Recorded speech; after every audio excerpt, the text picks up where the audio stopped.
नमस्कार, मैं हूं सौम्या और डीएनए न्यूज़ में आपका स्वागत है। चलते हैं खबरों की ओर। धमतरी नगर निगम में गुरुवार 28 अक्टूबर को सामान्य सभा की बैठक रखी गई थी, जिसमें विभिन्न मुद्दों पर पक्ष विपक्ष कई बार आमने सामने आए। विपक्ष ने भी हंगामा करने का कोई कसर नहीं छोड़ा। इस दौरान कई बार सभापति अनुराग मसीह को कार्रवाई की चेतावनी देनी पड़ी। आखिरकार उन्हें एक बार सदन को स्थगित भी करना पड़ा। इस दौरान महापौर ने संजीदगी से संभालते हुए सभी एजेंडों को पास करा लिया। दरअसल गुरुवार को नगर निगम में सामान्य सभा की बैठक प्रश्न उत्तर में हंगामा शुरू हुआ। इस दौरान विपक्ष आक्रामक मूड में नजर आए। इसके बाद नेता प्रतिपक्ष नरेंद्र रोहना ने क्लोरीन सप्लाई मामले पर प्रश्न उठाया। उन्होंने अधिकारियों पर कार्रवाई की मांग की है। जवाब देने उठे अवैश हाशमी ने जब शायरी से इसकी शुरुआत की तो विपक्ष ने विरोध जताते हुए हंगामा शुरू कर दिया। आखिरकार उनको कहना पड़ा कि नियमानुसार कार्रवाई की जाएगी। इस दौरान निगम में भ्रष्टाचार जैसे मामलों को लेकर विपक्ष देर तक हंगामा करता रहा। महापौर ने शुरू के 5 एजेंडा, जिसमें चौक चौराहों के नामकरण करने का प्रस्ताव रखा, जिसमें अर्जुनी चौक को पूर्व प्रधानमंत्री स्वर्गीय इंदिरा गांधी के नाम पर, बठेना चौक को भगवान सहस्त्रबाहु के नाम पर, हाउसिंग बोर्ड चौक का नाम पूर्व प्रधानमंत्री स्वर्गीय राजीव गांधी के नाम पर, FCI चौक को स्वर्गीय दाऊद खान के नाम पर, ऑडिटोरियम का नाम आदि शंकराचार्य के नाम पर और मणिकंचन केंद्र संत बाबा गाडगे के नाम पर शामिल है। इन मुद्दों पर नेता प्रतिपक्ष ने कहा कि पूर्व कार्यकाल में बठेना चौक का नामकरण पंडित दीनदयाल उपाध्याय के नाम प्रस्ताव पारित हो चुका है, जिसका दस्तावेज उन्होंने सौंपा। सहस्त्रबाहु चौक को अर्जुनी चौक में करने की मांग की। इस बीच सत्ता और विपक्ष के बीच भी जमकर बहस हुई। महापौर ने कहा कि वे शहर विकास के लिए सभी को लेकर साथ चलते हैं।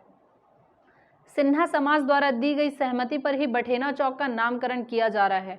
महापौर के बोलने के दौरान सांसद प्रतिनिधि प्रकाश शर्मा जब बोलने लगे तो वहां पर महापौर आक्रामक हो गए।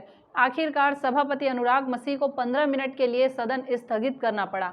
सदन 1:30 बजे पुनः प्रारंभ हुआ, जिसमें लगभग 42 करोड़ के विकास कार्य, hi tech bus stand, Gokul Nagar swimming pool, तालाबों के सौंदर्यीकरण, high mast light, multi level parking जैसे एजेंडों को रखा गया। सभी एजेंडों पर कुछ सुझाव देते हुए विपक्ष ने सहमति दी।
सबसे बड़ा मुद्दा तो भ्रष्टाचार कमीशन खोरी बंद को लेकर हुआ।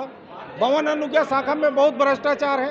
क्लोरीन टेबलेट की जांच में इनको पता नहीं है सदन को कि क्लोरीन टेबलेट का मामला खात्मा हो गया। FIR कराने के बाद इनको पता नहीं है।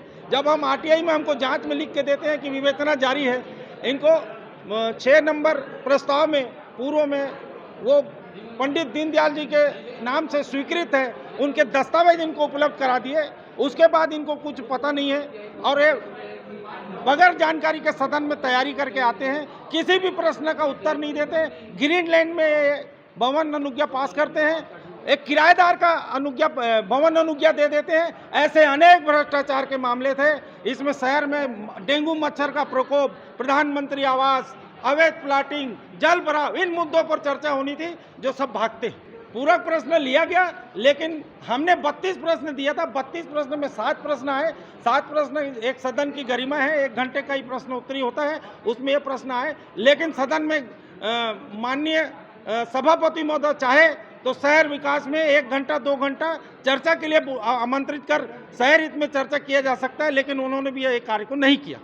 और हमारे आदरणीय महापौर जी का हृदय से धन्यवाद, आभार व्यक्त करूंगा, जिन्होंने 2 साल के बाद पहली सामान्य सभा की बैठक कराई, लगभग 20 माह के बाद एक सामान्य सभा की बैठक करवाई और हमारे विपक्षी पार्षदों के द्वारा प्रश्न लगाए गए।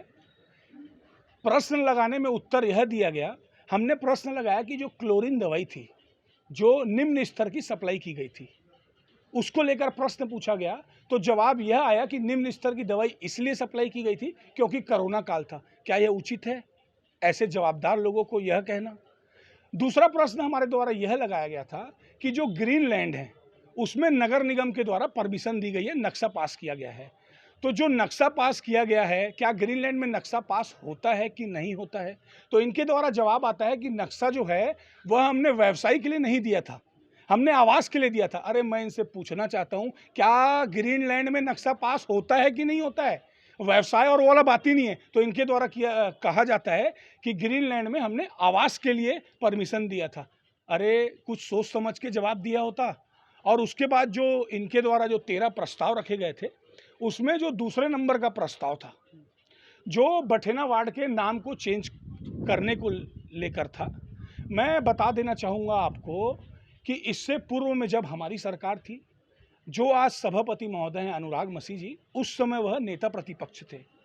2018 में इन्हीं के द्वारा जो बठेना वार्ड है उसको पंडित दीनदयाल उपाध्याय जी का नाम देकर प्रतिमा लगाई गई थी। तो आज नाम चेंज करने के लिए क्यों इनके द्वारा प्रस्ताव रखा गया? क्योंकि इन्हीं के द्वारा पास किया गया था। उस समय 24 पार्षदों ने जो पास किया था, उस समय एक हमारे सभापति भी थे।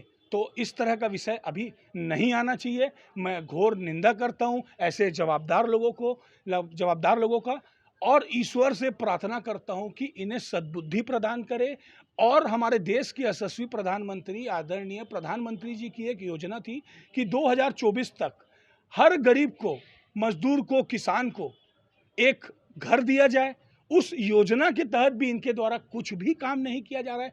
आज दिनांक तक एक भी प्रधानमंत्री आवास का घर इनके द्वारा नहीं दिया गया है। ये मैं इनसे पूछना चाहता हूं कि क्यों आप नहीं चाहते कि गरीब को एक आशियाना मिले? अंत में महापौर विजय देवांगन ने कहा कि बस स्टैंड के लिए जमीन हस्तांतरण हो रही है, तालाब सौंदर्यीकरण बारी बारी से किया जाएगा, गोल बाजार पर सभी की सहमति ली जाएगी, पट्टा के लिए वे भी प्रयासरत है और नागरिक बैंक के पीछे सीमांकन किया जाएगा।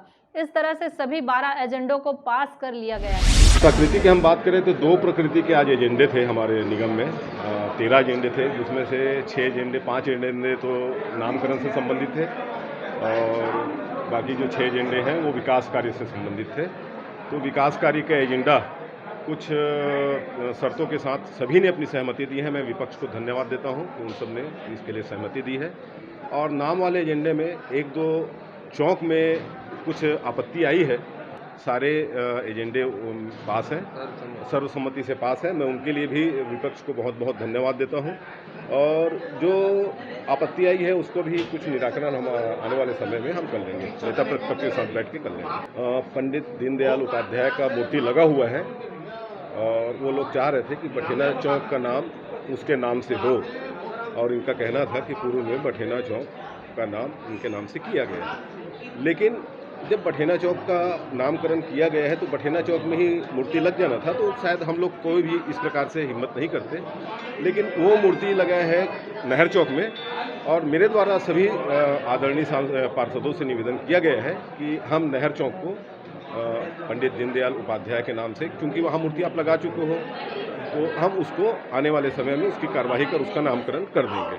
क्योंकि 2 चौक इसमें आ रहा था, इसलिए एक महापुरुष के नाम से हम 2 चौक को आवंटित नहीं कर सकते हैं। इसलिए यह निर्णय लिया गया है कि बठेना चौक को सिन्हा समाज के निवेदन के आधार पर सहस्त्रबाहु चौक किया गया है। और जो मूर्ति पूर्व में ही स्थापित किया जा चुका है पूर्व के पदाधिकारियों द्वारा, उस चौक का नामकरण ऑलरेडी वो लोग मूर्ति स्थापित किए हैं। हम सभी उसको आने वाले समय में नेता प्रतिपक्ष से मिलकर उसको नामकरण कर देंगे। हाँ, सभी प्रश्नों को लिया गया है, सभी का जवाब हमारे द्वारा तैयार किया गया था, लेकिन चूंकि प्रश्नोत्तरी का समय 1 घंटे का होता है, इस 1 घंटे में 7 प्रश्न ही आ पाए हैं और बाकी सभी प्रश्न के उत्तर सचिवालय में जमा रहेंगे। जो पार्षद इसका अवलोकन करना चाहेंगे वो जाके अवलोकन करेंगे। तो ये था शहर में घटने वाली खबरों का लेखा जोखा। हम लेकर आते रहेंगे अलहदा तरीके से हर उस घटना को और एनालिसिस करते रहेंगे खबरों की। आप बने रहिए हमारे साथ डीएनए न्यूज़ पर। विदा लेने से पहले हम इतना ही कहेंगे, आप सभी के सहयोग और सलाह से डीएनए धमतरी का सबसे विश्वसनीय और लोकप्रिय चैनल बन चुका है। हमें उम्मीद है कि हमारा यह विश्वास हमेशा बना रहेगा, क्योंकि ये आपका अपना चैनल है। जय हिंद, जय छत्तीसगढ़, जय धमतरी।